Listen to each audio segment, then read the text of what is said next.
Give me one moment here for my computer to decide that we're going to go live.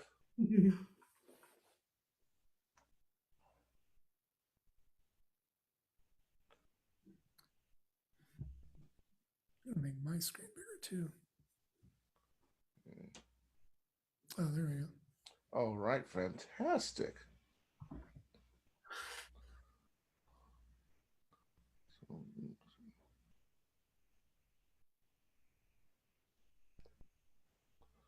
Oh, Steve Sidow. I haven't seen him in a while. Steve? Oh, hey, Steve. Yes, these good people. Okay, so we are. Oh, wait, hold on. Give me 1 second here. Let me go ahead.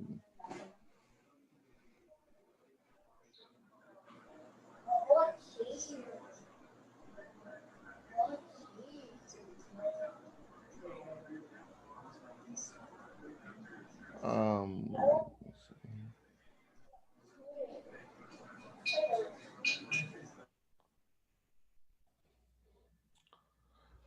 All right, so we are live, and I want to thank everyone for joining us today. And today we have our esteemed guest, Mr. Sean Billings. Sean, how are you today? Good, I'm good, thank you.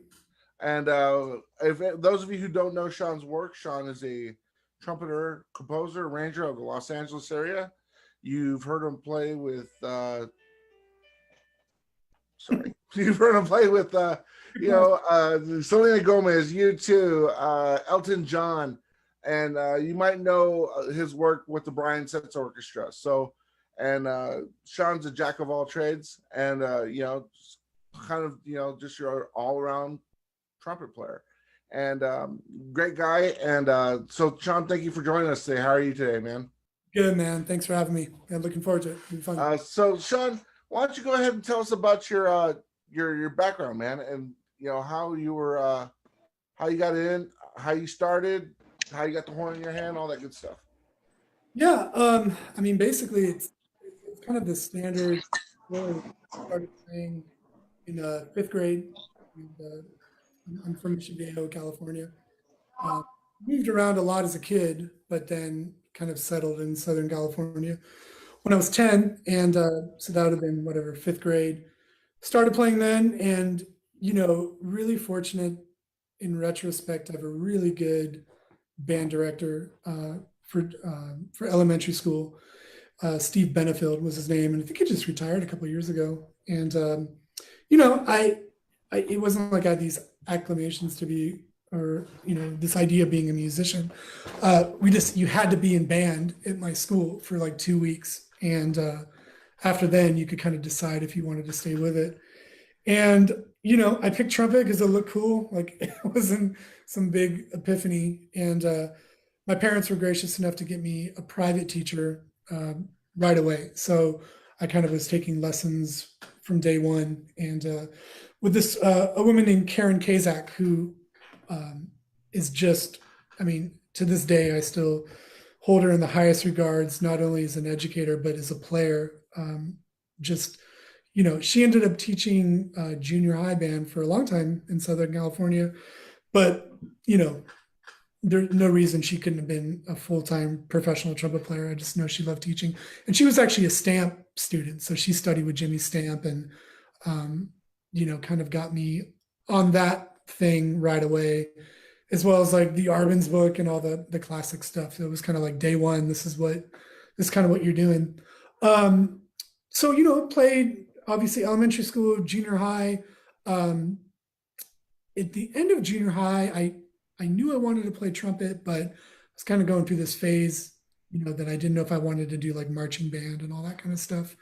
But my best friend at the time was a trombone player, and he was like, don't be an idiot, like come do marching band because you get PE credit and blah, blah, blah. So I kind of did that. And I went to Capistrano Valley High School in Mission Viejo. And in retrospect, there was a really great music program, some really amazing trumpet players that were there, and just a great organization. One of our, who's still a really dear friend of mine, was a trombone player, but he was also like an amazing violin player and viola. And now he's principal of the Las Vegas Philharmonic, and He subs in the Chicago Symphony and all the big ones and stuff like that. So there was a lot of great players back then, and a couple drummers that went on to be some pretty big film composers and things like that. And so it was a really good environment. Again, there was definitely, in retrospect, a lot of stuff that I didn't learn in high school. I really didn't know much about like majoring in music at the time. Our band director was a great dude. Just it was kind of his first gig, I think, after he graduated college, and so there was a lot of information that we weren't really privy to. But during that time, I was doing drum and bugle corps. I started with the Velvet Knights when I was. I remember that. Yeah. Yeah, I guess I would have been a junior, and then I started doing Blue Devils my senior year, and so that was kind of like my experience instead of doing like, summer camps or whatever like that. I was doing drum and bugle corps, and then so I did drum and bugle corps for 4 years. So I did, or 5 years, excuse me, one with Velvet Knights, 4 years with Blue Devils, and so a lot of times I get the question of, did you ever know when was the day you knew you want to be a musician? And for me, it was never like that. I just always enjoyed playing, and that's kind of what I did. And I always was like moving on to the next thing. And so at that time, I was studying with Wayne Bergeron. He was my private teacher at the time. And Wayne was like, dude, just like, you're going to play professional if you want to. Go get a degree in business or something. So, which was really great advice. So what I did is I went to Cal State Fullerton, and I think I only played in the jazz band for like a semester. And then Mark Garibrandt was giving me some lessons on the side at the same time. He was the trumpet professor there. And I told him I wasn't a major in music, but, I just wanted to learn as much stuff as possible. And I was pretty serious by like my freshman year in college. Like I knew kind of what was, the vibe that I wanted to go for. So I had the drum and bugle corps thing going on, but my main focus was doing original music. As much as I dug doing symphonic band, concert band, jazz band, all that stuff, I was more interested in working with like non-trumpet players, like doing rock bands and ska bands and reggae bands and like whatever, just different things. And it wasn't a conscious decision, but I just knew that I liked doing that. And still to this day, like that's more what I'm focused on, is doing like original projects. Just for a number of things, the hang, just the creativity, the stress level is different. It's more about being creative and figuring out how things work in the ensemble. We'll get into that later. But so Wayne had told me to get a business degree. I did that. And then at the time, I was just trying to grab lessons with anybody. I took a couple lessons with Michael McNabb, Dave Washburn I was with for quite a while. And, I'll still call Dave and pick his brain about stuff. And same with Wayne, and then I graduated. I took a semester off and went to school at San Francisco State, just to kind of get out. And I took jazz band and business law. So I had 2 classes. My parents were like, what are you doing, dude? Needed a break. So, but it's, I finished school, and basically, again, doing original music financially takes a long time. So when I graduated, there really wasn't much going on as far as like trumpet income, just because there were certain things that I didn't really want to go do at that time. So for about 3 years, I just worked a day job doing some finance stuff, because do that. And then gradually just got to the point where I was busy enough doing sideman work as well. So I kind of got into the Latin scene, started subbing some, orchestra stuff and, big band, whatever, like wedding gigs, all the kind of usual stuff. And so, when I was like 24, I think that was it. And then I was full-time playing, and it's been like that ever since. So, one of the things, Sean, I first of all, just let's backtrack just a little bit. Yeah. A lot of people think that people in your position or people that of your skill level don't go through some of the things that we all go through. What were some of the things as a young player that were like tough for you? Some of the things like, some people like, well, I wasn't really a great reader, or range came hard. Like, what was the some like as a young player in high school and college? What were some things you got to get over? Yeah, absolutely. No, definitely a lot of stuff.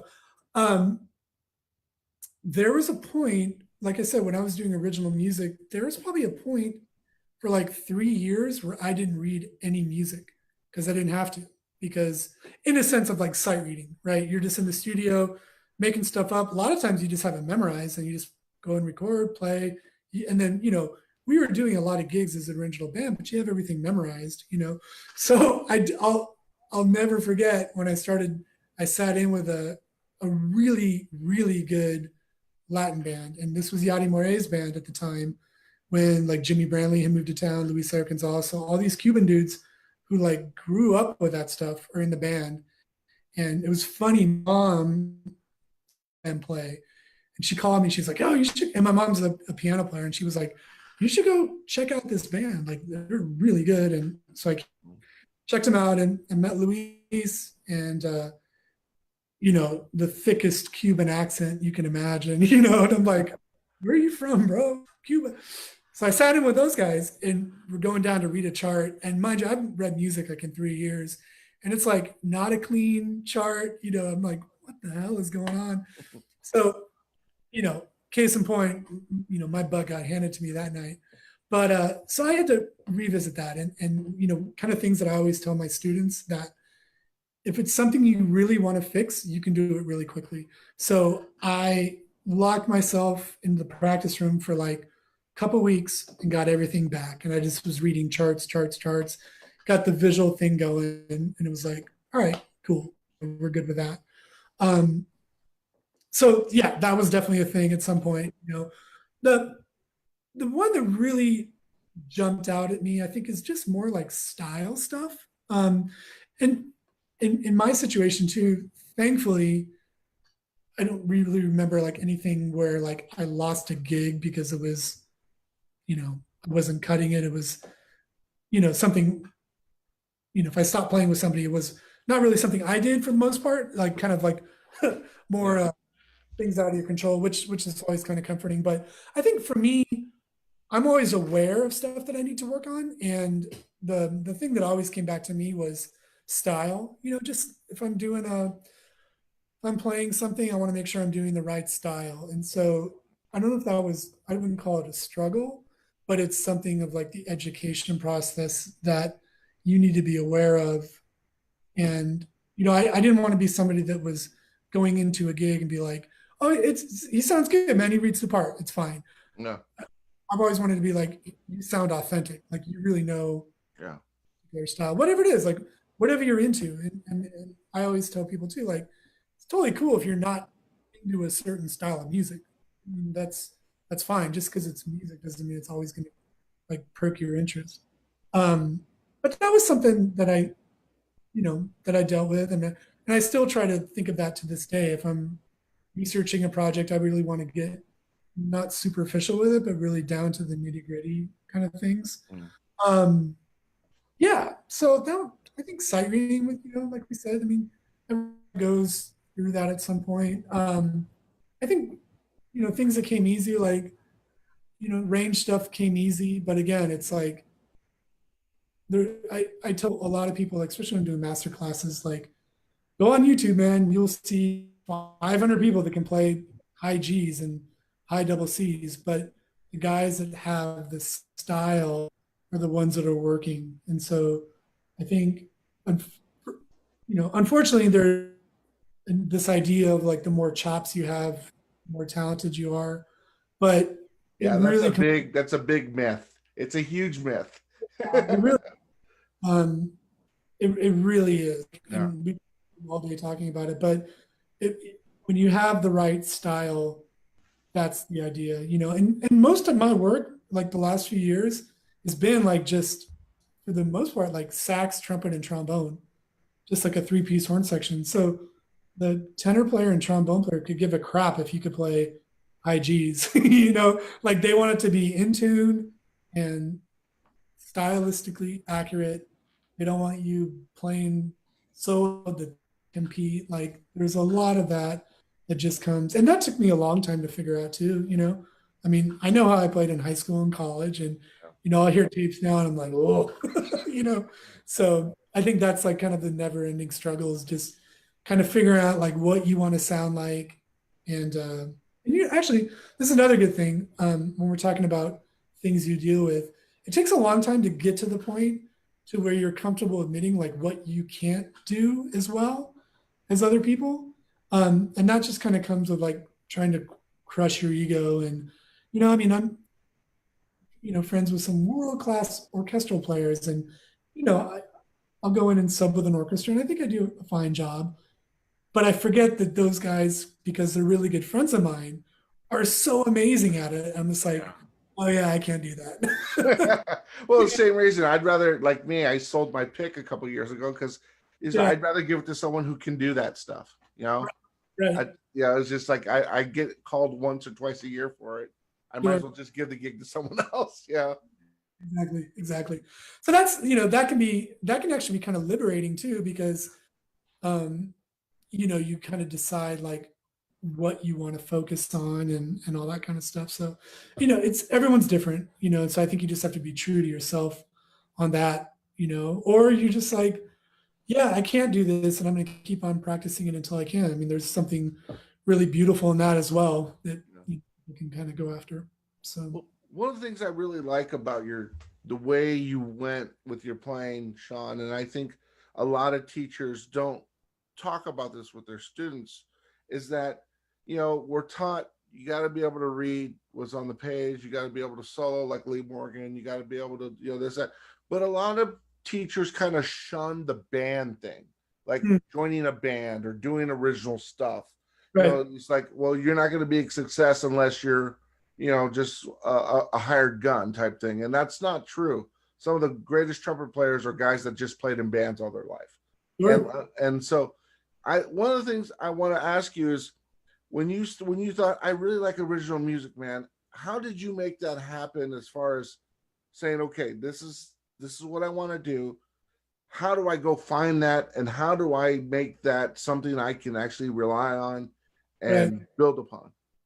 Yeah, well, it started in high school. Actually, you know what? I lie. I started in junior high. I think my first band was in junior high, and we just got together and we're like jamming, and it was, I'm sure, an unmitigated disaster, but it was fun. We just had a great time, like in, my buddy's garage. Um, and then in high school, I was doing like a cover band and this group called Bulkhead, and I'll never forget. It's a it was actually a really great band, and funny enough, like the drummer Adam Watts, who's still a friend of mine, he to this day is one of the best drummers I've ever worked with, and he still plays, but he went on to like write the theme to High School Musical for Disney, and he's just like big shot songwriter now, right? And he deserves everything he got. So I'll never forget, man. It was a cover band, and I showed up because I had met the sax player, who's still a dear friend of mine, and he was like, "Yeah, just show up." We were playing this restaurant in Mission Viejo, and he's like, "Yeah, just show up next week, man, and we'll kind of play." So I'm thinking like there'll be music or something, no charts. It's like, but it's every typical like pop band. So the first tune they call is like Jungle Boogie, and he's like, Jungle Boogie. I'm like, what are you talking about? Like I didn't know any of the tunes. So long story short, I kind of like took some and whatever, and but then went back and learned all the tunes. So it's like in high school, I kind of, I'd already learned some Earth, Wind and Fire and some Michael Jackson and some Sinatra stuff that you would do kind of on casuals. But the point we're kind of going with that band, we started doing some original stuff, and it was always just fun because we were always doing gigs. Like we'd just go out and play wherever. Did that a couple years, and then I joined a ska band, and then I know Sido's on here. Steve was in a band called Freak Daddy, and I took over. I think if Steve's correct, I took over for him at some point, um, and did that band for a couple years. You know, Worked some original stuff. I don't think I ever recorded with them. I was kind of like in this transition period with the band, and the band broke up after that. But from there, I went to this band called Aphrodisiac, or Natural Aphrodisiac, which was a band that was like my first real like experience of like writing parts and just the whole creative thing. We did 3 records together and I mean, we were busy, like we were doing some touring and all that kind of stuff. And, that is, I think I learned from a young age that everything's going to stop at some point. And so doing original bands where you only not do it for a year and then you go do something else and you do something else. That really helped me understand that whatever gig I get, there will be a time when I'm no longer in it. Whether I'm not going to quit something, but the band falls apart or you get fired for whatever reason, it doesn't work out. Like that mentality has always been in the back of my head. So when things do stop, for me personally, it's okay. Like I might be bummed or whatever, but I'm right on to the next thing. And so with Aphrodisiac, we had those illusions of like, dude, this might be it. Like Yeah. the music industry hadn't really changed yet. Like there was still those opportunities of, getting demo deals and doing some touring and things like that. I think we talked to a couple major labels at one point, and again, it was kind of always the thing there of like ska music and that swing revival was really big for like 9 months, and then yeah, and after that, like if you were a band that had horns, you're like automatically a ska band or a swing band. Yeah. I know we were doing this interview for, I forget who it was. The guy was just like, it's like, yeah, so like, what kind of ska bands do you like? And I was like, have you even listened to what we sound like? And we're like more of like an old Santana kind of thing. Yeah. And I was just like, these guys are idiots. Like, kind of, the alarm bells were going. But and so after Aphrodisiac, I think I'd gotten the Setzer gig right after that. Like I was kind of playing with Natural Aphrodisiac, doing some teaching, a lot of Latin work in town. Like that was kind of like 4 nights a week, So I mean, everything was cool. Like, and so when I was offered this Setzer gig, that would have been like 13 or 14 years ago. So yeah, that sounds right time wise. Wow. So one thing too I want to commend you on is a lot of people in our industry kind of look down upon the Latin music because of the some of the business stuff is not whatever. But I say this, I tell my students this, I'm like, look, I'm a Latino, and as long as there's a weekend, they're always going to party and you're always going to have a gig. So yeah, I mean, I paid my mortgage just on Latin gigs. Likewise, the same way, man. Yeah. No, I tell people I'm in the same camp as you. First of all, for me, like I mentioned, I moved around a lot as a kid. I lived in Brazil for 5 years as a kid. So I was kind of, I mean, not that Brazilian music is Afro-Cuban. I mean, that's a whole other conversation. Yeah, that's like my biggest pet peeve musically. I don't really have many pet peeves, but like sambas for big band, I'll just walk out. I'm like, no thanks. Like, you guys are missing the whole point. No, for me, I always was interested in Latin music, and honestly, like in high school, like I was an Arturo guy, man. Like when we had our trumpet heroes, it was like, what the hell is going on with this guy? So no, I mean, I tell all my students, especially if you're living on the West Coast or if you're in the Southwest,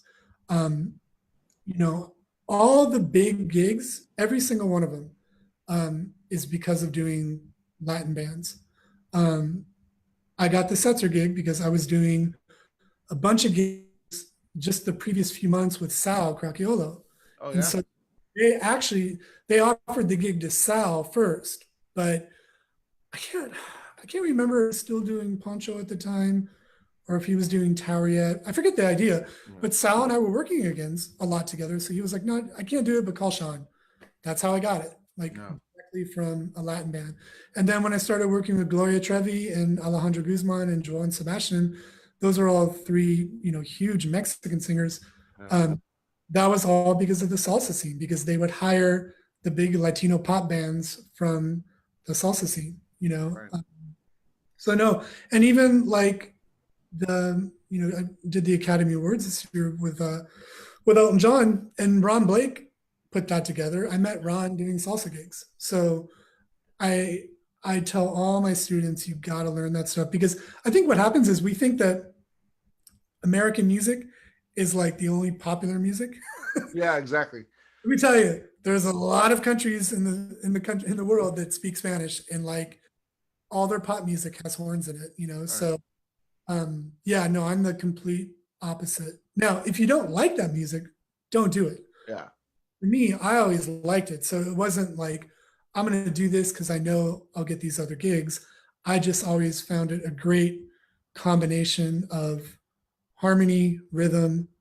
Obviously, as far as like trumpet music, you're not going to get more challenged than playing some of that Afro-Cuban stuff, without a doubt. And also too, I like to travel. So Yeah. that style of music is you know, forced me to travel all around the world, which I'm very grateful for.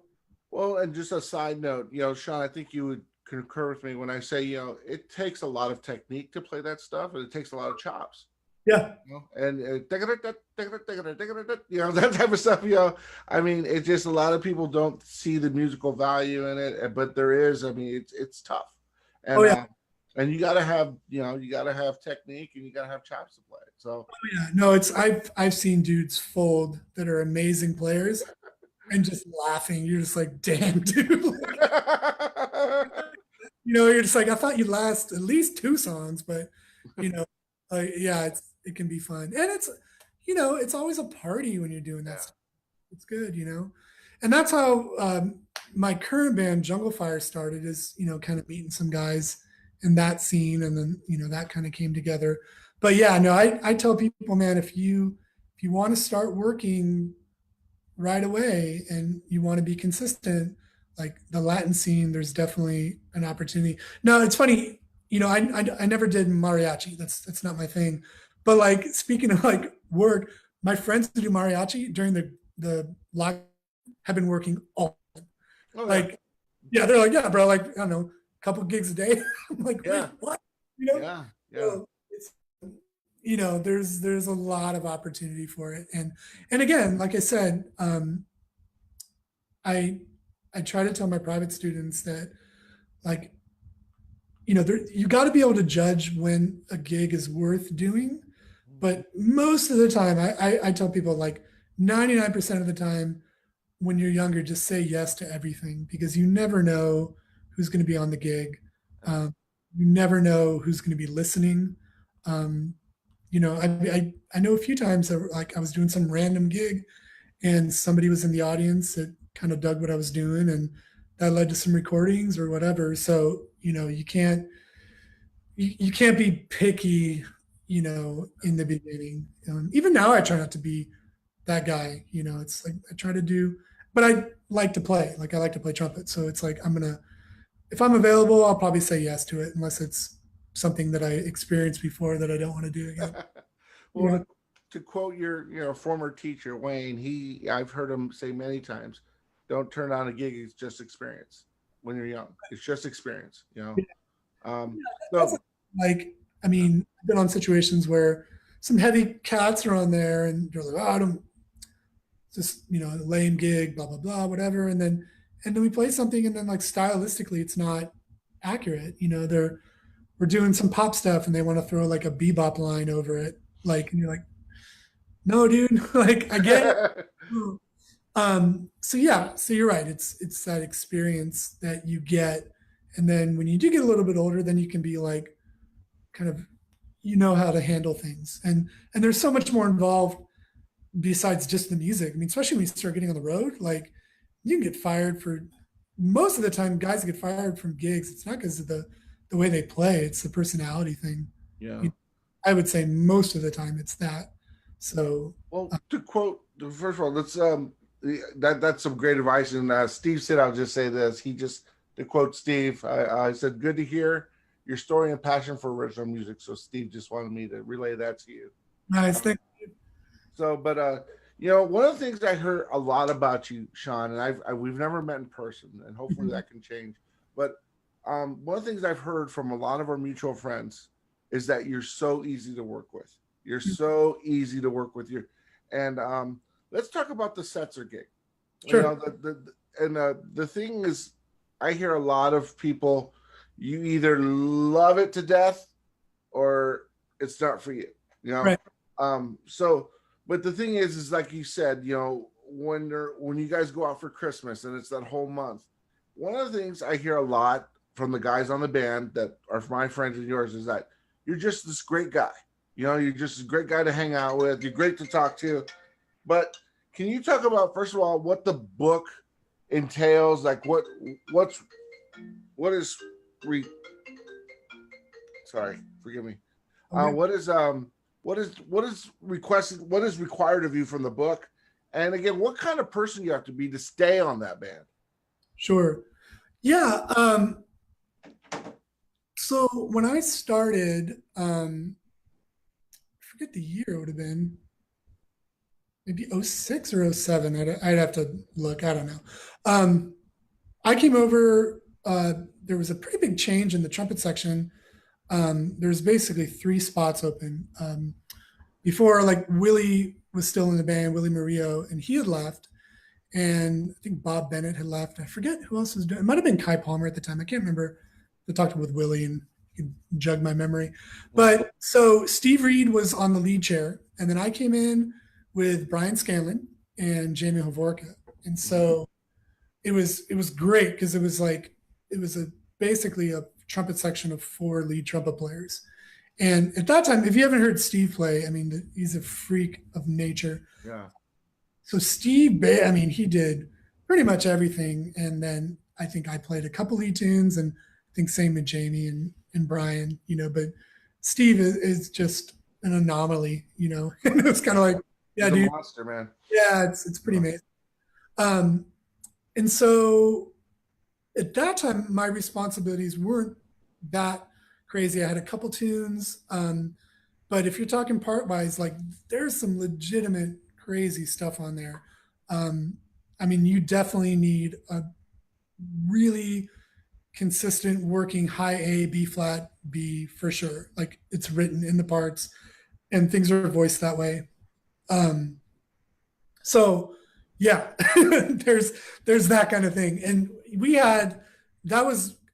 that will go down as like one of my all-time favorite trumpet sections to play with. We just all got along really well. It was a big party.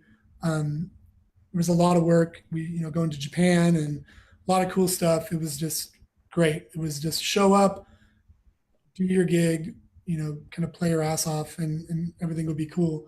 At that time, again, let's kind of move along quicker.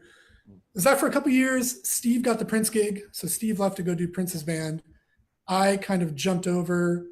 And then Blackwell came on at that time, James Blackwell.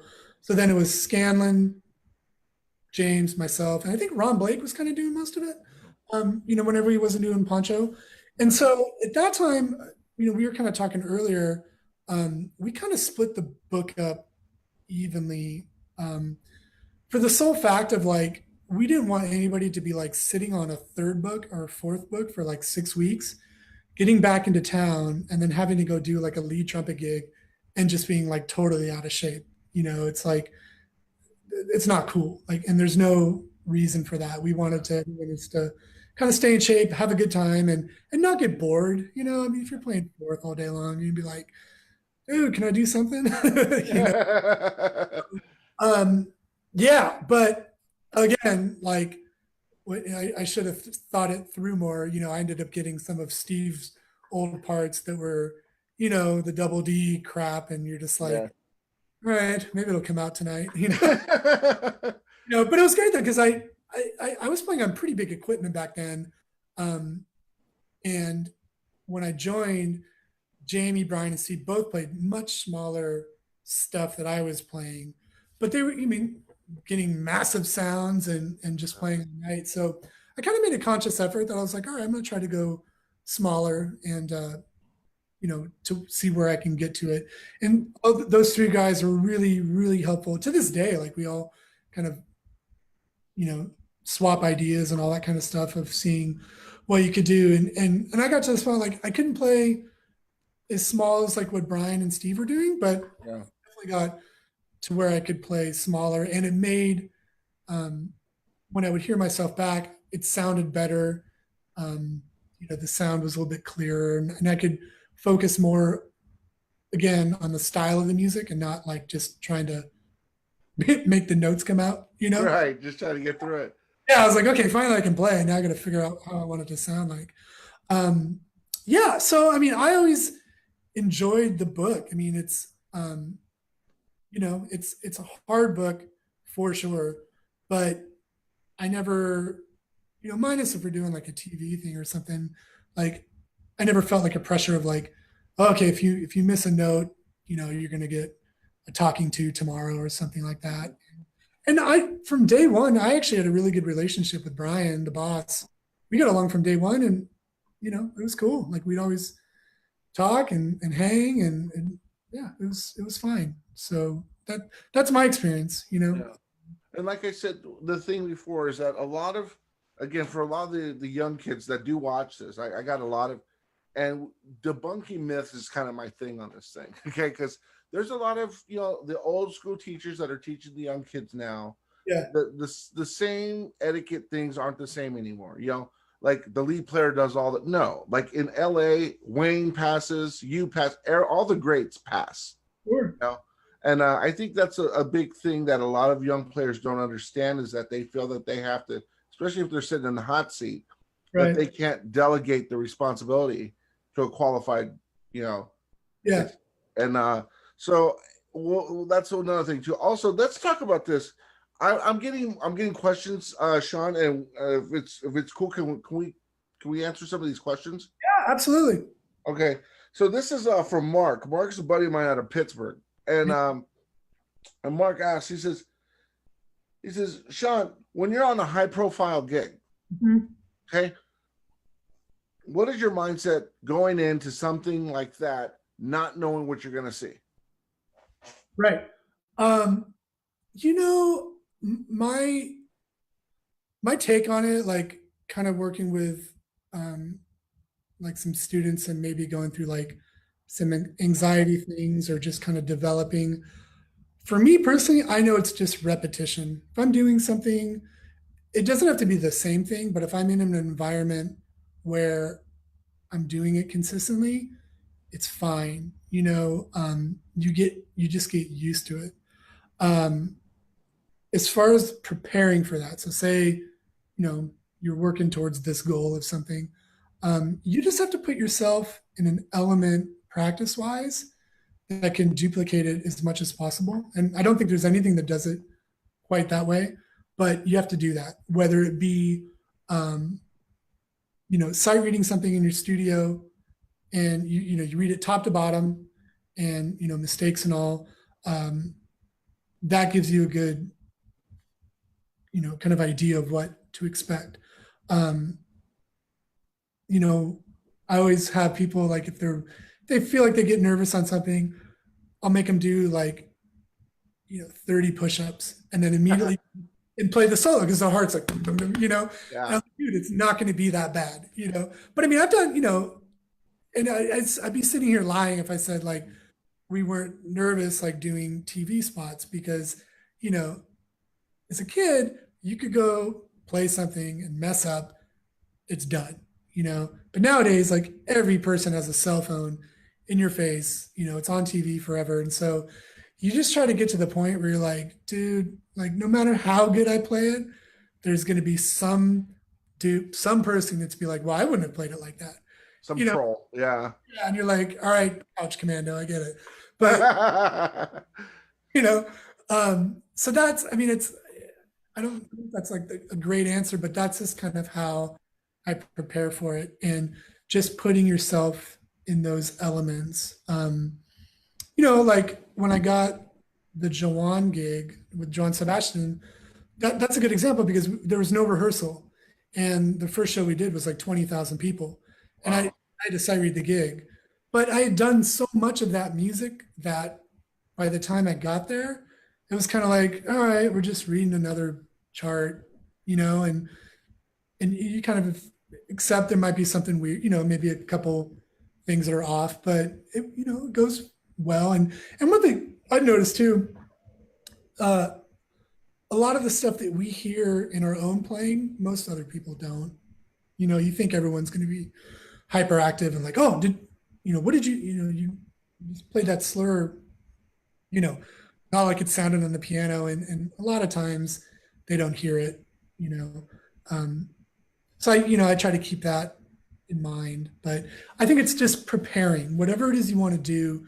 You got to do it over and over and over again. And just know that even guys that maybe you're working for the first time that are super confident, they were in a position too one day where they're like, well, what am I doing?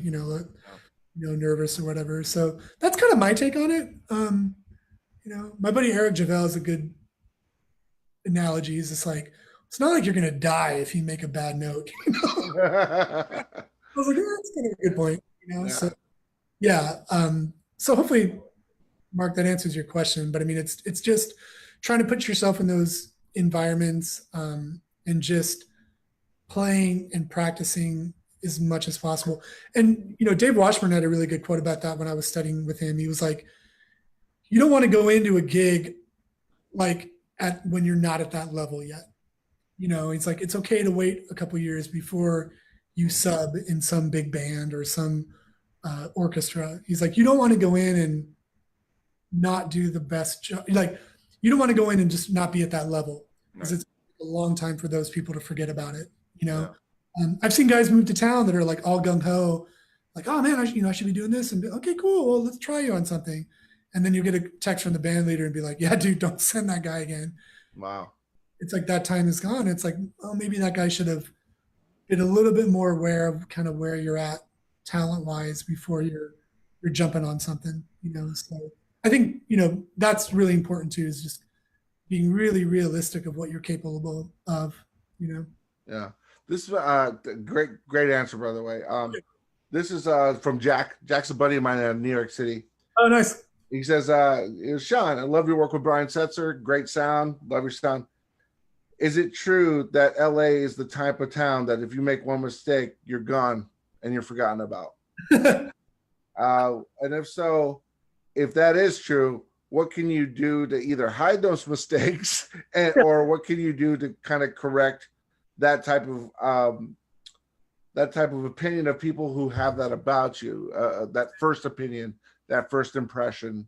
Yeah. I'm trying to make sense because it's in Spanish, actually. So, yeah. I'd be lying if I said that there aren't situations like that where, especially, I think that's coming from non-trumpet players. I think that the trumpet players that get to the very top level that we all love and respect, I think everyone's pretty understanding of like there will be mistakes. I mean, we've seen all the amazing guys, chip a note here or there.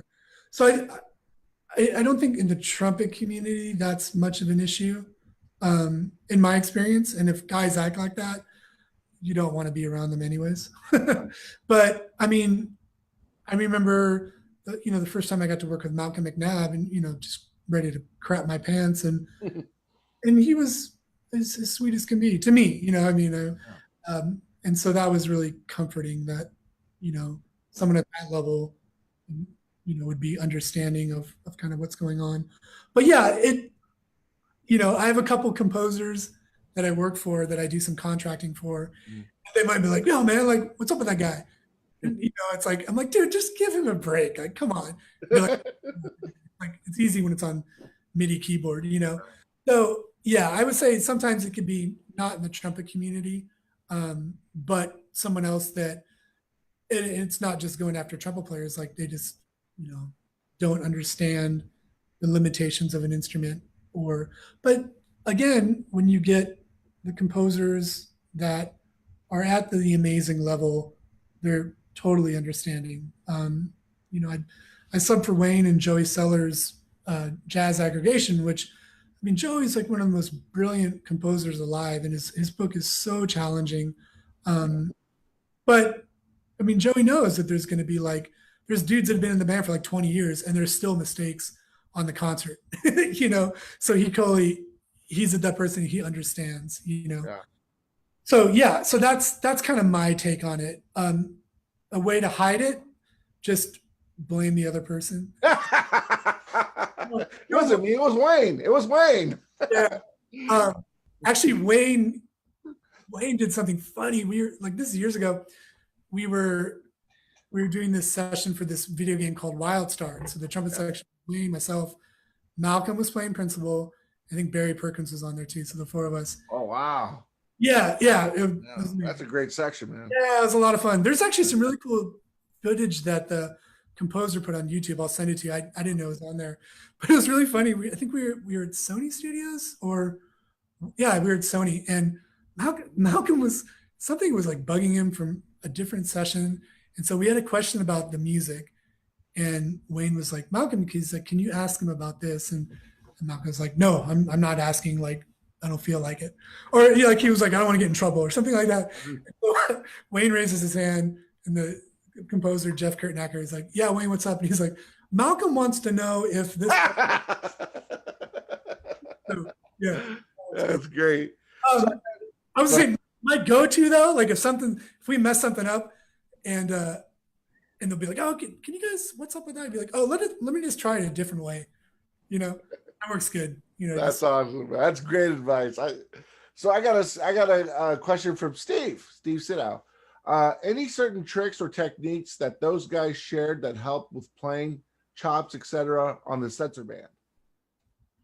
Yeah, so I think we all kind of played the same way. It was just kind of like conceptually kind of what we're going after. Like we all had kind of different sound concepts. And so, which is cool because like is a section, I'm not a fan of like everyone playing the same trumpet and the same mouthpiece. It's like, go play a MIDI keyboard. Yeah. So we all kind of had like a different vibe, which is really cool. So Steve had, which I tell people, when you're downsizing a mouthpiece, he said like just for like 3 days, don't even try to play loud or high notes, just really soft playing, air attacks, light tonguing, just to kind of get it going and kind of get naturally acclimated to it. One thing you can do too is kind of play with a mute, like put in practice mute or something. I mean, I hate playing with practice mutes, but when I was downsizing a little bit, I would put one in, play with it so it just feels horrible. Take the mute out and play, and it's like, oh, okay, this actually feels pretty good. And also too, like being on the road, we had time to kind of experiment. But yeah, I do have some. I'm happy to like email anybody that wants like some notes or stuff on doing that. But it's just kind of, again, when you're messing around with equipment, know that certain things might take time. Like I switched over to a different B flat during the lockdown, and the first week I was like, I'm not really into this. I got a first generation Bobby Shoe, which I can tell you 5 years ago, I wouldn't be able to play it. Like it's way too small for me, whatever. But I just bought one, played it, and now it feels great. And it's like, it sounds just like I did on my Colicchio. So, because I have that sound in my head and you just kind of figure it out. And I think no matter what you're playing on, eventually you will sound like you. Right. Yeah. And again, it was always kind of just thinking about the music and kind of getting through it, and also accepting it's different. Like I can't play on what Steve plays and I can't play on what Brian plays, like they're like, oh, this is for me, it's like too small. And then they'll play my horn and they're like, you're an idiot, dude. Like this is so big. I'm like, what are you talking about? So like everyone's different. Yeah. But, as far as if we want to talk like trumpety kind of things, I'm a Maggio guy. Schlossberg. Like, I was really fortunate. I got to study with Winton a handful of times when I was in New York, and then back when he was on the road out here. And he's like, man, Clark Book, Schlossberg, Arbenz. He's like, everything else is just kind of an offshoot of it, Yeah. And but always go after the sound. If it's something that is not agreeing with your sound, then I would say skip it, and you should know pretty quickly if it's something you could kind of deal with. But also too, don't be neurotic about it. A lot of guys get neurotic, like they'll play one note and they're like, oh, I can't, this isn't the sound I want. It's like, well, we'll change it and fix it, do something. And just kind of like don't expect overnight results. Right. Like I think if you're kind of in that mindset, it's going to be more on the disappointing side. I think in anything you do really, but um, I had a really great student. He just graduated high school, and I'm not joking. When he was a freshman, I mean, crushing everything up to double D. Like I remember his first lesson. I was like, "What in the hell are you doing?" It Yeah. was incredible. And but he was raw, and there was definitely some work that he wanted to work on. It's like, cool, man, we got 4 years to get you, so you're reading big band charts. I'm like, you're not going to need those notes 99.9% of the time. Yeah. Let's make it so you're good up to high F, and you can sight read your butt off, and this is our plan, and kind of going from there. So so I think in the long term is kind of is the way I approach it, and we all did with Setzer. But then, with that being said, we're still texting each other every day. Like, dude, bought, like just bought this mouthpiece, just bought this horn. You're like, oh God, such an idiot. I got another question from Josh. Josh is a buddy of mine out of Florida. He asked, Nice. John, what advice would you give to someone who's rebuilding their chops? Someone who's blown out their chops on a tour, and Sure. now it's time to rebuild. How would you go about rebuilding? Yeah, so that's a great question. I know James Blackwell wrote like a kind of like a comeback trumpet player book, which had some really good stuff in there. I'd say check that out. I haven't actually gone through it, but James, he knows what he's talking about. But for me, let me say this. I'm a big proponent of mouthpiece buzzing, but in short increments. So um, I do Jim Thompson's mouthpiece buzzing basics every day. But I only do 3 exercises, and if I do it back to back with breaks, it takes like 9 minutes and 12 seconds. I think I timed it for like my younger students. I'm like, dude, even you have 9 minutes a day, like to do this. Yeah. For me, I know I can do that. And it's basically Schlossberg. You're just kind of starting on a middle G, you go up to middle C, then you do the D, D, da, da, E, those exercises. And that alone makes me feel the same every day. Like if I play a lot the night before, I kind of follow Bobby Shue's teaching. I do a lot of the lip flapping, but I don't like to do a big warm up just because I live in a town where there is an insane amount of traffic and I don't have the time to do it. And so it's just practicality. But I did help a friend of mine come back chop wise, and we did the mouthpiece buzzing stuff. And he definitely came back because it's all about that response. So I would say that, and you can totally give him, Josh, you can give him my email. I'll pass all this stuff along to him.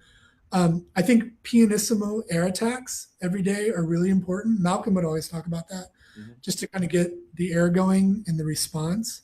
And as long as there's if there's lip damage, that's one thing. Like maybe you do need to lay off for a while, but if you're just coming back and you kind of you're out of shape or you've been beaten up from a tour or whatever, a lot of soft playing. I don't, I recommend, like there's times when I'll just not work on my upper register for like a week if I don't have to, because I try to treat this part like an athlete would. Yeah. And you see guys like the LeBron James who are still like amazing at an older age for what they do, and I try to duplicate that of like treating yourself as an athlete and making sure the muscles are taken care of and you're not doing anything stupid. For me, and I only can speak to me personally, but air attacks, the buzzing, just having those I do fundamentals every day. I've worked with a couple guys in town. Other pro players are having issues about something, and you're like, all right, cool, man. Let me hear you just do this lip slur, and they can't even do a basic lip slur because they've been so pounded. It sounds like they've been powerlifting for 50 years or something like that. So coming back to those basic fundamentals, I think, are really, really important. And you can do some other stuff, like isometric exercises if you're dealing with something like not necessarily the lip. Yeah. I think Scott Engelbright hit me up to the facial flex, which is like that thing they sell for old ladies on like QVC, where you can like squeeze a bar in here, but it works these muscles out. It works great. Like it's a great corners thing. And speaking of that, like a lot of my students, I notice if there's running into an issue of like them overblowing or just something not happening, a lot of times it's their corners aren't tight enough. So I would say like the buzzing, what else did I say? Air attacks, some isometric stuff. I know some guys are not into buzzing. They like to do lead pipe buzzing. That's great too. Like I kind of take a combination of everything. I would just say if someone's like, you have to do this, take it with a grain of salt, Yeah. But that works for me. So again, we can trade emails and chat about it, but I find that really, really beneficial. And, I know I think there was this myth about doing mouthpiece buzzing, like making your range kind of drop. But for me, it went up when I started doing it. And just everything started locking in better too. But again, I do play with a really open aperture. So for me, like I can't really free buzz that well. Yeah. I mean, I can't free buzz with the aperture that I used to play, so I have to adjust it. Same reason is like I'm not good at buzzing like above like an E above middle C because I play so open that I feel like I have to use a lot of pressure. So I really just buzz in the low register. And then the only thing I change when I go high is the airspeed, So that's kind of like my chop thing that works for me. So hopefully that answers that question. But I definitely started with the buzzing. That kind of rocks, I think. Cool. This is from Kyle from Kansas City. And yeah, Sean, when you're playing with the Brian Setzer Orchestra and you have to have that big, huge sound, and you're screaming up in the heavens, and you're playing outside at a dB level at 100. Yeah. How do you last the gig? Sure. Roger Ingram talks about this in his book, and I think it's the best I've seen someone talk about it. But you have to trust your projection. And that's a direct quote from Roger. And I'll never forget, I was doing the Stan Kenton alumni band with him, and I was playing second, he was playing lead. And I'll never forget, like I turned to Roger during the rehearsal and I was like, dude, am I playing too loud? Because like I felt like I was playing louder than Roger. And he just kind of looked at me, he's like, no, man, you're good. I was like, okay, cool. He's like, thanks for asking, and one of the sweetest guys on the planet. And then, so I was like, okay, cool. So that night I walked in, and we were playing in a big hall, I forget where it was. And I walked in through the back and he was warming up on stage, and it was like the loudest goddamn thing I'd ever heard in my life. Loud. And I was like, oh God, I'm just getting buried up there, I bet. So it's knowing that your trumpet really projects. And I know some guys, if it's crazy loud, sometimes I'll put in one earplug. I don't like to play with earplugs, but sometimes I'll do one just so I can hear kind of the vibrations that I got going on, my lips, and kind of gets it in there. Yeah, that's just kind of the idea. I just try not to overdo it. I just try to kind of back off a little bit. That's one thing Wayne had always had to get me to do when I started studying with him. I was just playing too much, But then again, I did grow up playing outdoors, like doing drum corps and marching band. So it's not really that big of a deal for kind of outside. It's kind of like, whatever, we're going for it.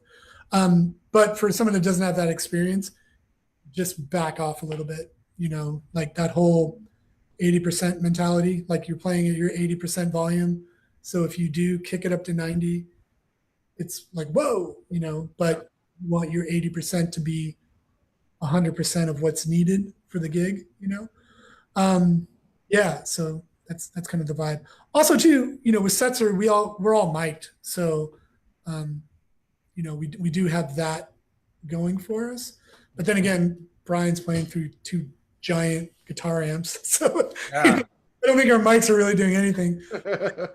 That's a big thing. I mean, especially like when I do with my band with Jungle Fire, that book's really hard too. I get more tired in that band than I do with Setzer, and it's not nearly the range thing, but it's on your face the entire time. And when we play live, we treat the shows as a DJ set, so we segue from each tune, so there's no breaks.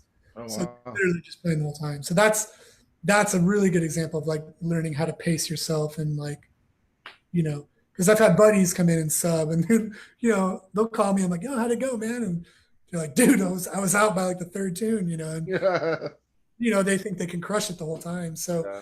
yeah, it's just really learning about pacing and that's kind of what I do. So yeah, I think if you're outside, also too, know that like when you play outside acoustically, your sound is going to get really that's the word I'm looking for, but it's just going to spread and you're not going to hear it. It's not like you're playing in a great big hall that's, indoors where the sound's going to reverberate.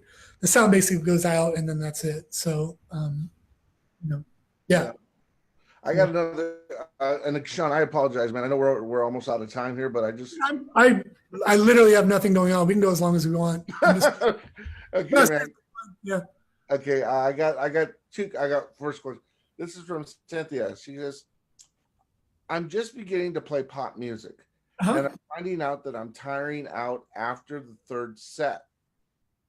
I'm playing so loud that I can barely hear myself, or I'm playing so loud, but I can barely hear myself." I think it goes back to what you were just saying. She goes, Yeah. when you play a large venue or when you play a pop tune, do you use a sound back? Yeah. Those Okay. are great. Those are great.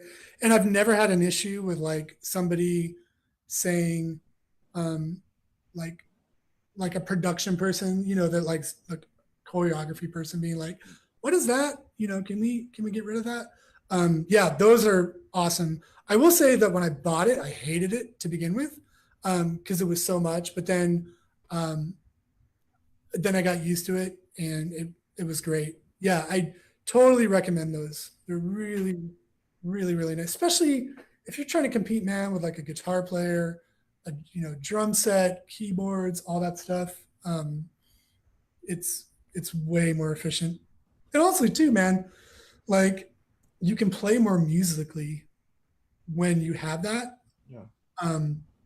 Because you can hear yourself, especially. And I just, unless I'm in Europe working, because I go to Europe a couple times a year to do some touring. The sound engineers over there are amazing, like amazing.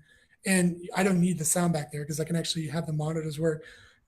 In the States, not so much, man. Like Yeah. it's kind of like, so I just kind of gave up, so like I'll do a sound check and guys like, what do you want in your monitor? I'm like, just turn it off, man. I got my sound back. I'm good. So yeah, for her, I would definitely recommend that. Um, because the people that hire us, a lot of them aren't trumpet players. So they're not going to understand why you sounded great in the beginning, but then at the end of the gig on the third set, and you got some big solo and you kind of fold. Um, I mean, we get it. It's like we understand why, but a lot of people don't. So whatever advantage you can do to negate that, 100%. So yeah, the soundback is awesome. So, and yes, I've lost 10 of them. So Are they still in production? The fire extinguisher guys, he's still making them?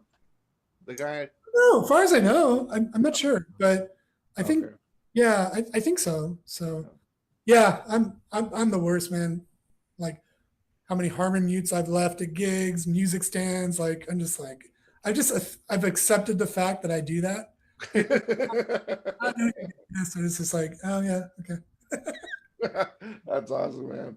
So this is my buddy Chris. Chris is from Selma. Oh, he's in close to my hometown. Okay, so Chris asks, "Hey, Sean, big fan. Oh, thanks. Sean, I saw. We talked about this last week when I was the week before with Seraphine.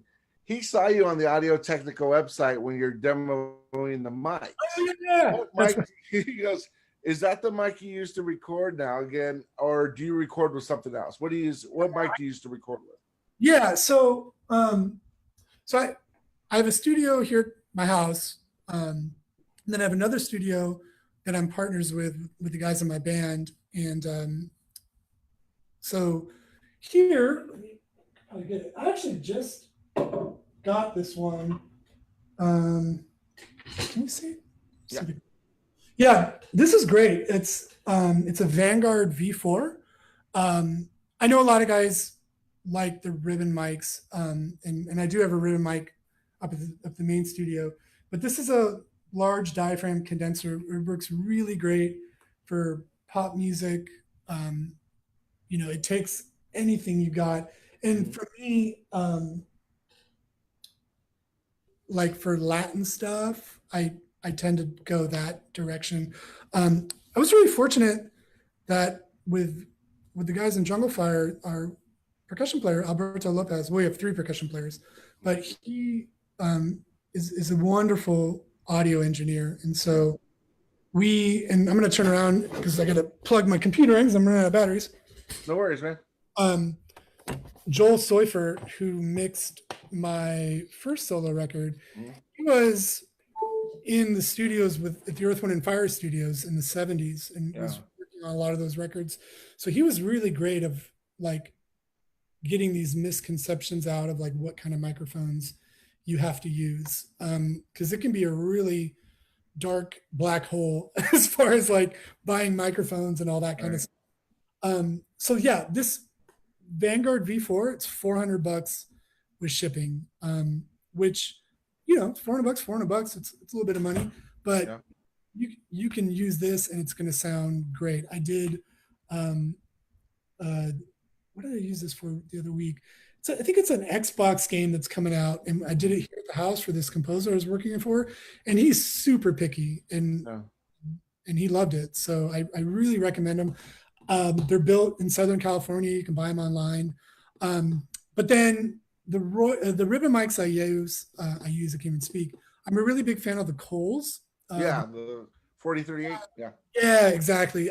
Just for me personally, I like how I sound the best on those. And I've used the Royers and some of the other ones, but for whatever reason, the way I play when I hear myself on a Cole, I really, really like it. So, but I know, I was actually just talking to Wayne, the AEA microphones are fantastic. Yeah. They have one that you can get for about $800. It's a ribbon, and I forget if it's R92, and we can look it up, but it sounds amazing. And I'm going to pick one of those up actually just to have here at the house.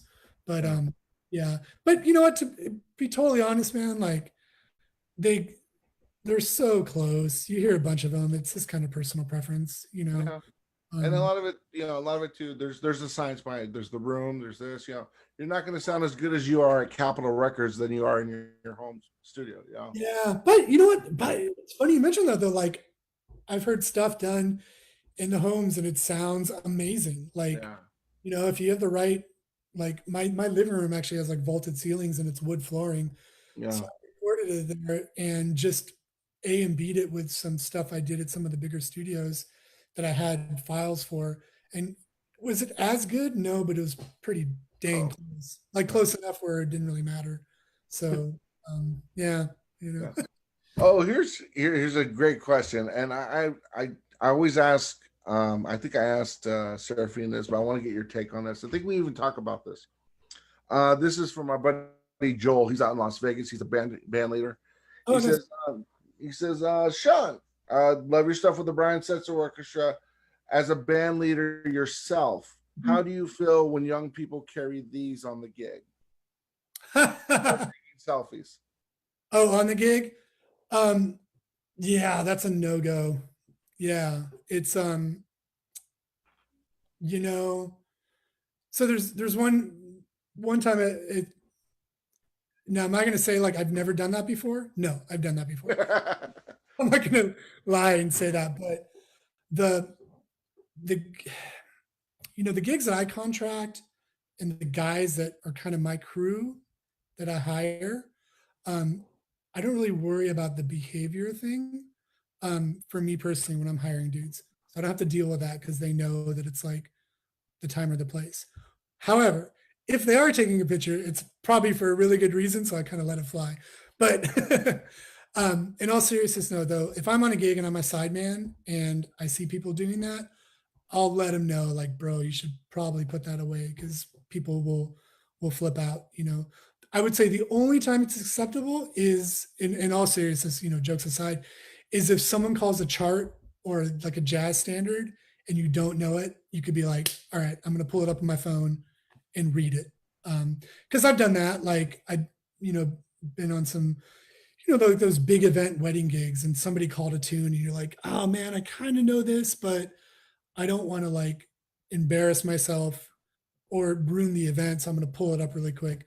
But yeah, doing the selfie stuff and also too, like, I mean, for me personally, like the whole videotaping yourself practicing and posting it on the Instagram and stuff, it's kind of like, I don't know. Like, Who cares? Yeah. somebody has the guts to like post something like with them messing up, Like, this is real. Like, it's like, yeah.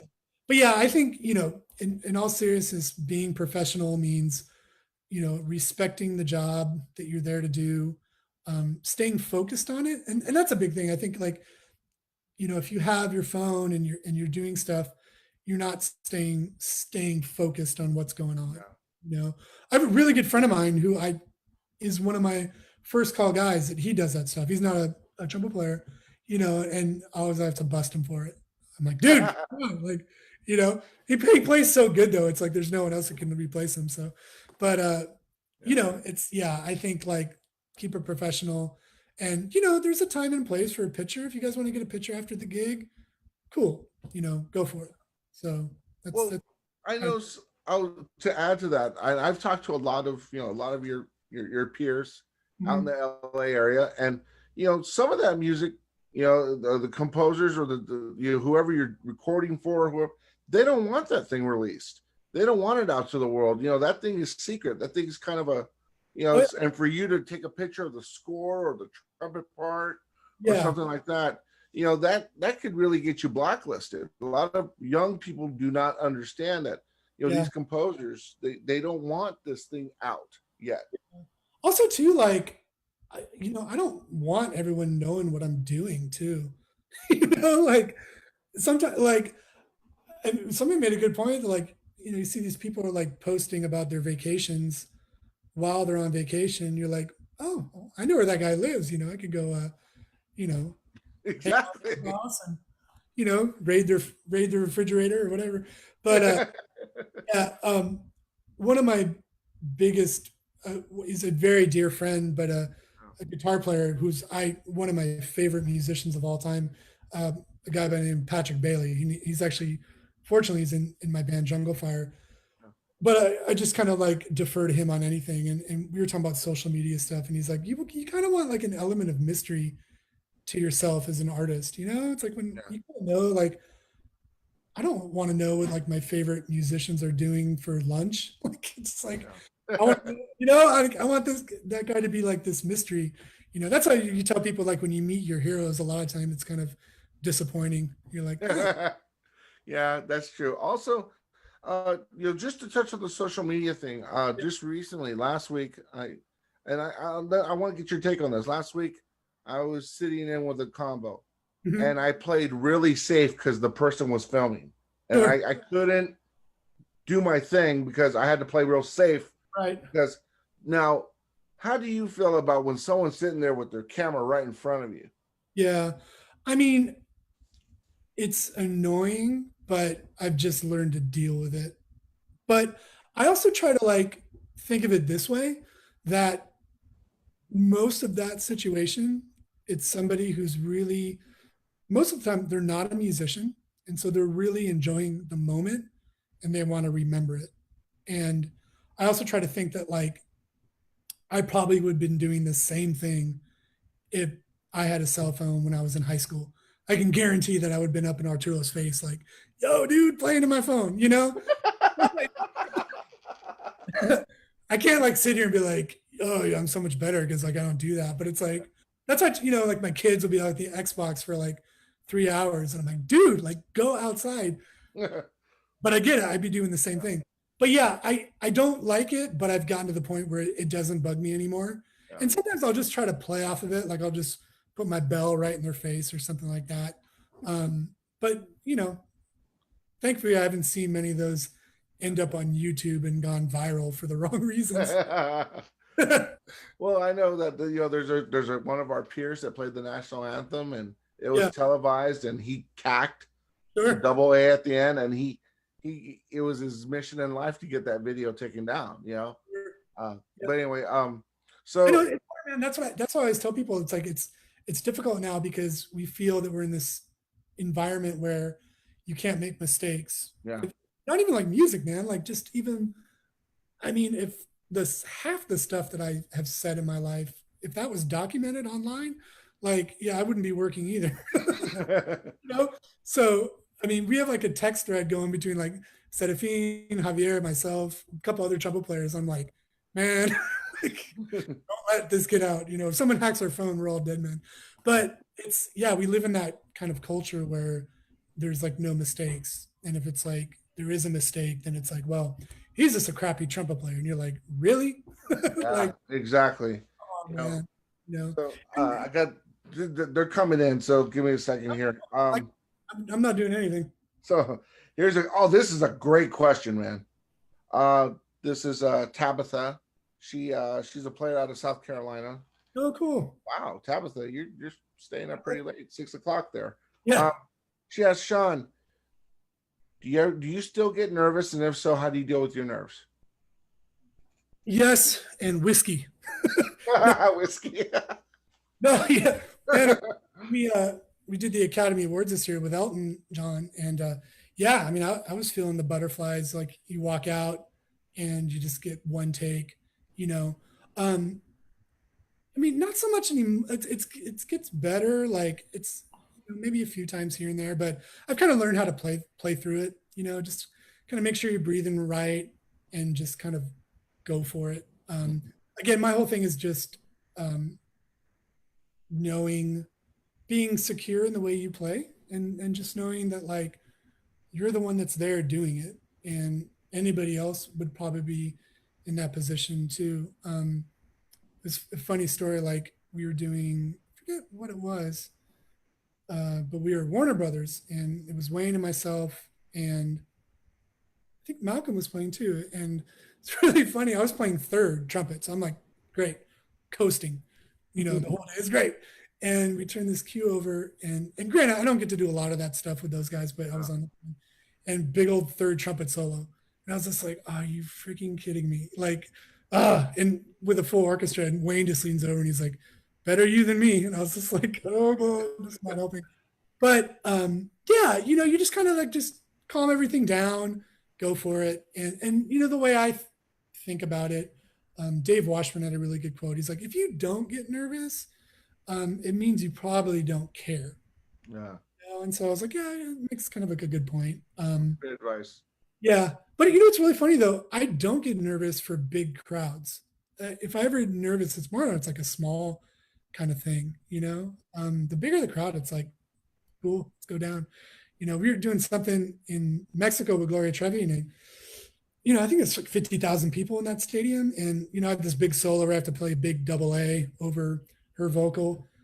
And it was like a live DVD shoot. And I was expecting to be like a little jittery, but it was nothing. It's kind of like whatever. So, and if it does happen, I just deal with it. Like, take some deep breaths and just try to play consistent. And don't let it just try not to let it affect you. And I do think it comes more from consistency of just doing it over and over again. But again, I think if anybody's saying like, like, oh, I never get nervous, it's like, yeah, you probably do a little bit. So Malcolm had a funny story because, I always love asking about his career, and he'd just be like, I was like, what do you do if you get nervous? And he's like, well, first of all, I pretend that everyone in the room hates me. I was like, okay. Okay. All right. Yeah, great. No, yeah, so that's my take on it. I mean, I think, yeah, sure. From time to time, I'll get nervous a little bit, but if it's something that I feel that I'm prepared for, it's fine. I think that's what I should have said that first. If it's something I'm prepared for, I've read it, practice it, I'm good to go. But then again, like sight reading, I like sight reading something on the fly in a really situation because you don't know what's coming up. And so you're just like, okay, I'm going. And then when you get done, you have time to think about it and you're like, whoa, that was pretty intense. Yeah. But then you're like, okay, let's do it again. Then you're like, okay, now I'm actually nervous. The first time. So yeah, there's some good techniques about if you really like dealing with that kind of stuff. There's some really good stuff online. I know Don Green, PhD, his books are really, really good about that. I know a friend of mine, Annie Bosler, did a new project with him, and he's great. Like he taught at Juilliard, but also taught like the U.S. diving team and like some police snipers about like performing under stress. Yeah. So he's got some really, really good stuff in there it's worth a read. It's called Performing. I actually have it somewhere. Yeah, this one, Performance Success. Oh, cool. Yeah, by Don Green. Greene. Yeah, is that Don Green, the trumpet player? No, there's two of them, but yeah, that's what everyone says. They're like, that Don Green? Yeah. Okay. Yeah, so that's great. It's really got some good stuff in there. It's more based towards like orchestral auditions, but there's some really good stuff in there that you can kind of take. Okay, so, cool. Yeah. Okay, I'll ask the next one. I'm gonna ask my question. Nice. So here's my question. Sean, you're obviously, the pandemic slowed you down, but it didn't stop you. Sure. For a lot of our peers, it stopped them. Mm-hmm. And the thing is that, what did you do? And I think, Sean, I think it's your attitude, the way your basic mentality on things, Well, what did you do to say, okay, well, this is what I have to work with, and I'm not playing live anymore, but I can still record, I can still do this, still do that. What, a lot of people complain, this is my question, a lot of people complain, Sean, about not being inspired or not being, not having the motivation to practice and this, that, and the other. What did you do to say, you know what, this is my motivation, this is my inspiration, this is what I'm going to go for, even now, with all the things going on?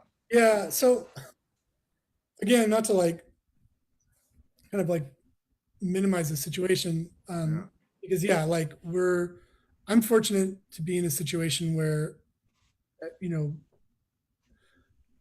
lost a lot of work, like considerable amounts, but I have enough stuff going on to kind of get through, hopefully, till kind of what we've been talking about is like, seems like people on the inside were thinking like April of next year, where you might see some semblance of normalcy kind of thing. Yeah. Obviously no expert, but going off my calendar, that's when everything starts being booked again. Right. I'm not gonna lie, man, when we had the lockdown, I was kind of into it because I didn't have to run around all day and go from gig to gig and hustle. I actually have spent more time practicing these last 7 months than I probably have like in 20 years, just doing stuff that I didn't get a chance to practice. And so I was super motivated to work on stuff that was bugging me that I just never had time to. Because I mean, my days literally like, 7 days a week would be 8 a.m. to like midnight, and so there's only so much time to like sit down and be like, cool, man, like I want to work on this etude that I never learned for whatever reason, so I've been using this time to practice. Just, I have a list of things that I want to go over, so, some tunes that I want to learn, working on just my arranging and writing, doing a lot of original stuff. I think I have like, like 10 original tunes in the tank. Whether I ever release them, I'll probably hate them next month and be like, oh, this sucks, I'm gonna throw it away. But Yeah, and then with Jungle Fire, we had some outstanding projects that we were working on, a couple collaborations and stuff that we were, obviously doing at the studio, and we were being very precautious, like with the guys, doing testing before we would come to the studio and stuff like that.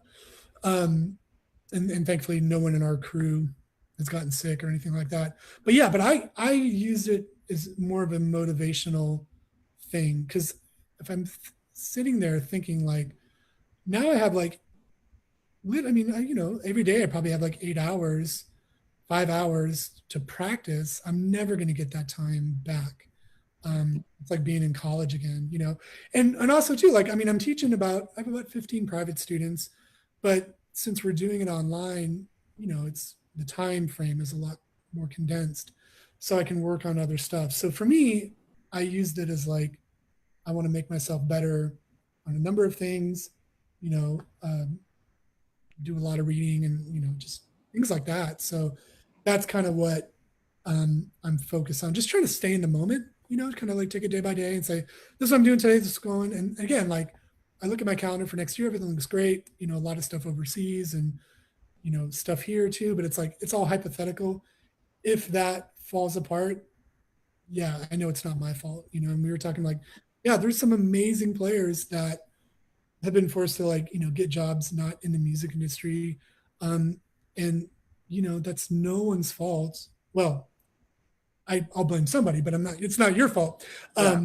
And so I think like, if we have to suck it up for a couple years, um, especially if you're younger, hopefully you're not dealing with this, but guys that have like our age that have been in our careers, if we have to, pivot for a couple years, at least like mentally, that it's not like you messed up on a gig or, you made the wrong career choices. It's like, this is totally out of our control. Um, but again, like it seems, I'm thinking positive and, talking to, the thing that's tough, it's like, it's happening to everywhere in the world. I've a lot of friends of mine that are musicians in Spain, and there's like my buddy of mine, he's like, bro, I haven't had a gig since March of last year. And he's like one of the best guys out there. So thankfully here we've been, doing some drive-in gigs and, there's, projects that need to be done and stuff like that. But yeah, again, it's just trying to manage and stay in the moment. But yeah, as far as the practicing, I just really try to take that time to do it.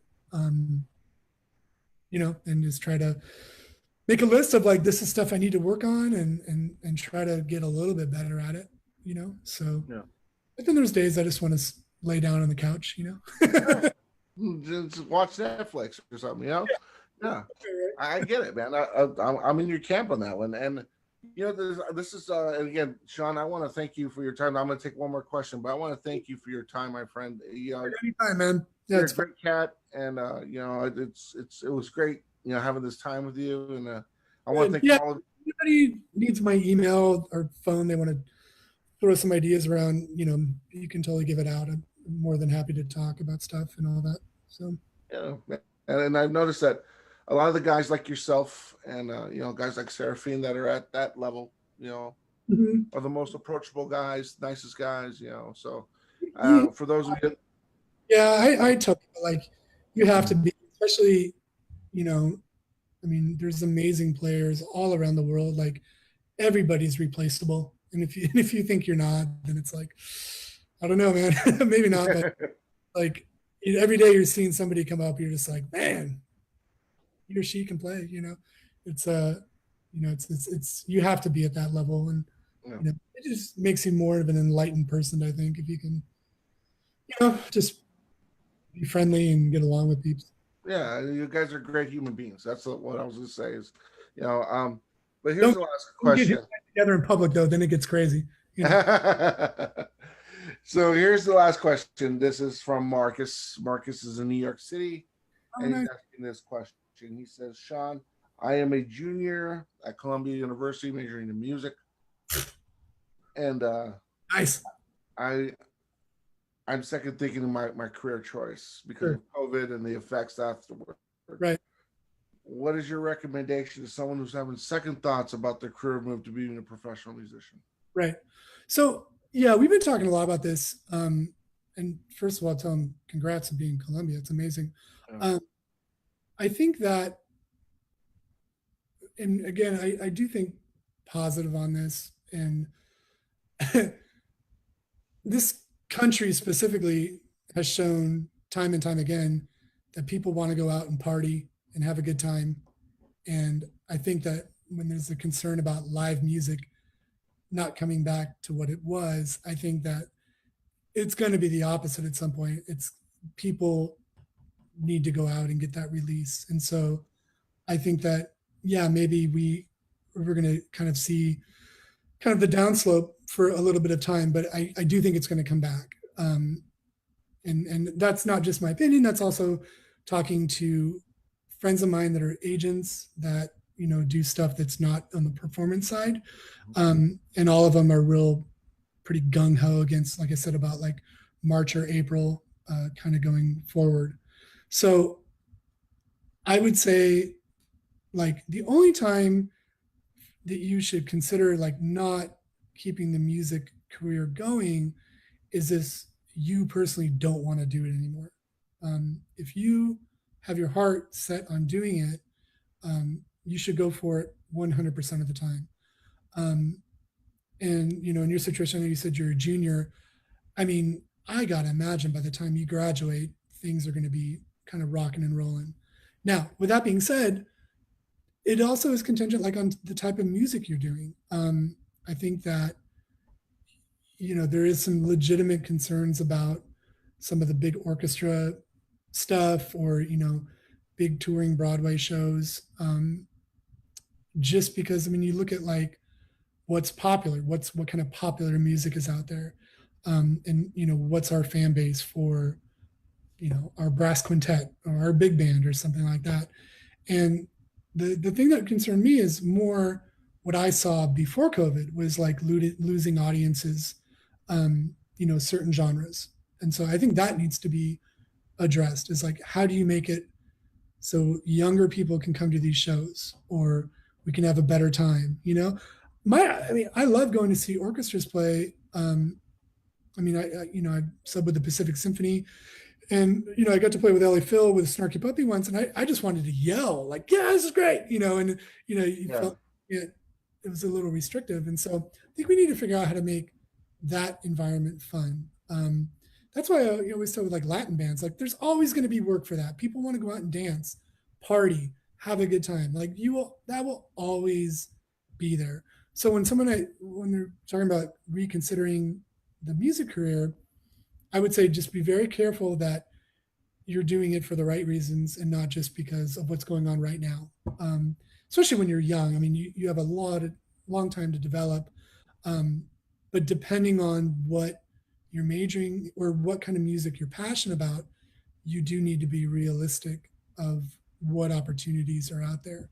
So, you know, some of the stuff that I love to play, I can guarantee you no one would come, you know, like 5 tickets, you know, but then again, some of the stuff that I love to play too, we sell out Staples Center, you know, when we're playing with Gloria and Alejandra. So, you know, it's just being very cognizant of that. You know, but then again, it's like, know that like just even before COVID, people that were full-time musicians were doing other things in the entertainment industry. You know, I mean, I was putting bands together for weddings or recording sessions. And so it's, yeah, I'm not playing in that particular time, but I'm doing something creative and fun. So I would say don't stop, but just know that there's other things that you can do creatively. But I'm definitely not a fan of the whole make sure you have something to fall back on. I say go for it. And if you fail, then you just go do something else. Like there's no, because I think if you have that in the back of your mind that like, oh, I can just go be a banker, then you're not going to push yourself, you know, so keep that in mind.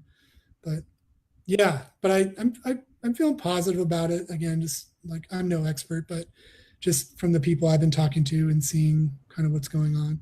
But again, maybe we'll do this again in a couple months and I'll be like, yes, I got a gig doing you know, selling cars because Yeah, exactly.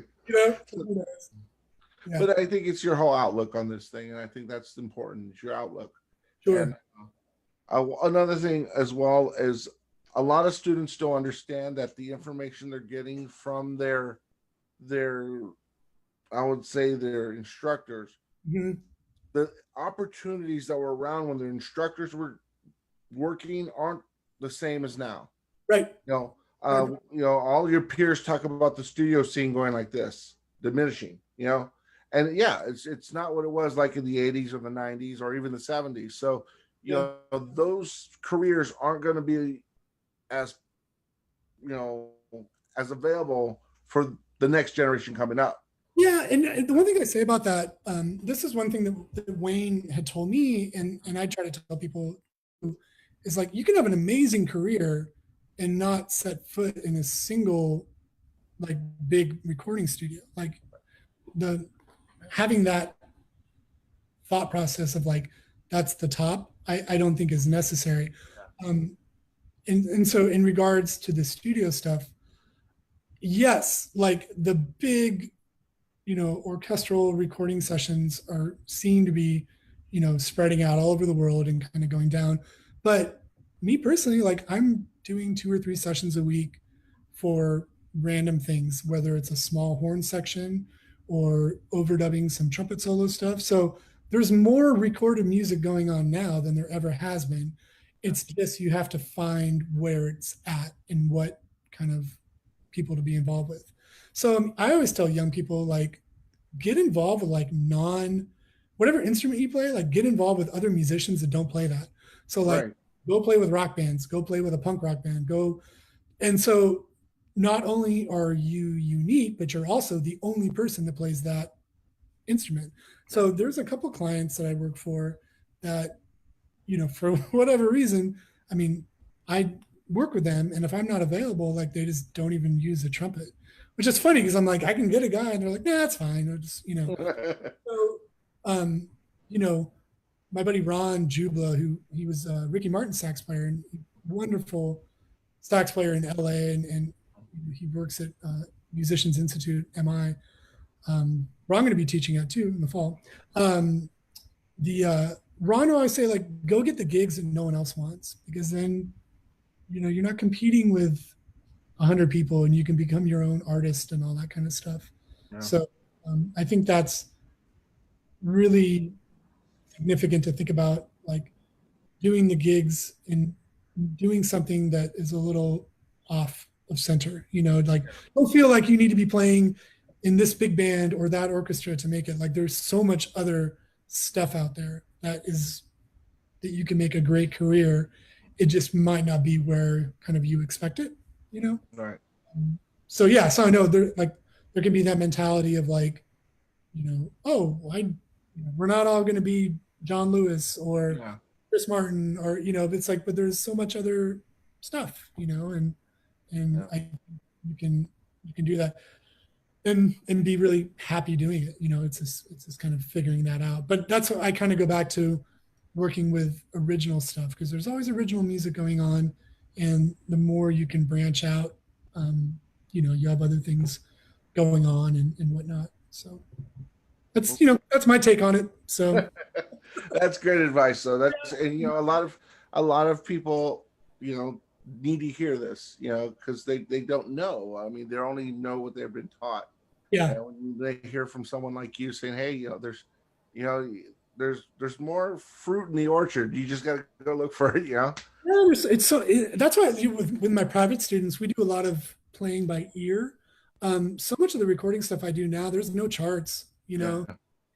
We did something like 2 nights ago for this band called RBG, that pop band from Mexico, Yeah. and no charts, but like pretty detailed parts. And they're like, okay, here you go, and it's like, all right, so you got to figure it out, by ear, and you're paying for time.